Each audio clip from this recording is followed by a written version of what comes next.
নমস্কার বন্ধুরা, শুভ সন্ধ্যা। নতুন একটি ভিডিওতে ভিলেজ লাইফে সকলকে স্বাগত।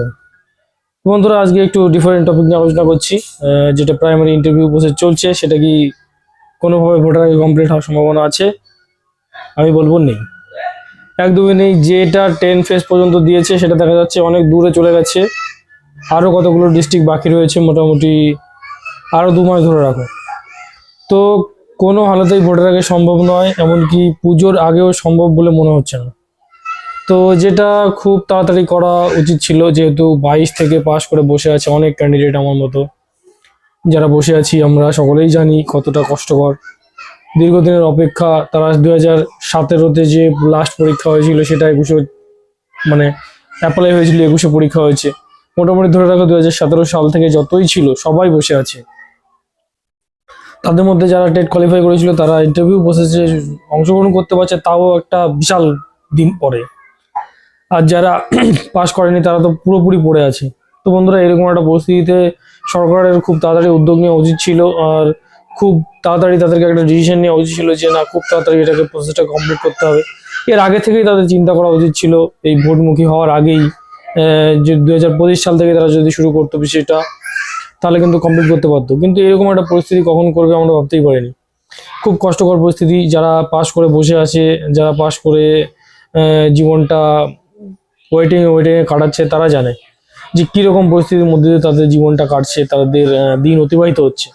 কিন্তু সাধারণ মানুষ এটা কিন্তু বুঝতে পারবে না, তারা কিন্তু ভাববেও না, তারা কিন্তু এই যে অনুভূতি সেটা কিন্তু ফিল করতে পারবে না।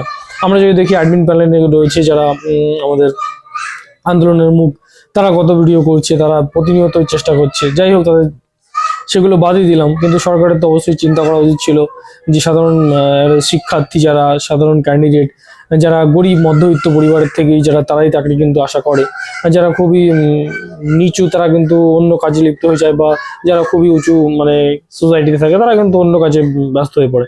তো খুবই মধ্যবিত্ত পরিবারের সন্তানেরাই কিন্তু এই চাকরির চেষ্টাটা করে। তো বন্ধুরা, এই দিক থেকে আমি বলবো যে খুবই ডিসঅ্যাপয়েন্টিং, খুবই দুঃখদায়ক বা বেদনাদায়ক একটা ব্যাপার। আমাকে নিজেকেই খুব কষ্ট লাগছে, বেদনা লাগছে যে এতদিন ওয়েট করতে হচ্ছে একটা প্রসেসের জন্য। কত লোকের স্বপ্ন পূরণ হচ্ছে না বন্ধুরা, কত লোকের স্বপ্ন বসে আছে যে এই চাকরিটা পেলে তারা এই করবে, কেউ এটা করবে, কেউ অনেকে বিয়ে সংসারই করেনি, ঘর তাদের শুরু হয়নি এখনো।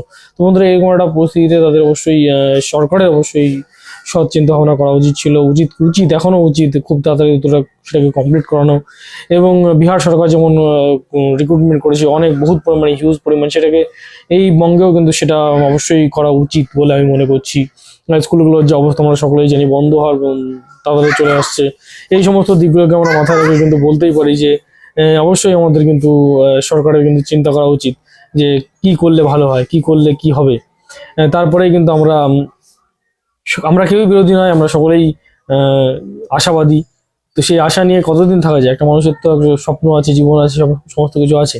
তো সেই দিক থেকে খুব কষ্টকর, বেদনাদায়ক ব্যাপার। তো বন্ধুরা, এই বিষয়ে তোমাদের মতামত জানাবে, কেমন লাগছে এই ভিডিও সেটাও জানাবে।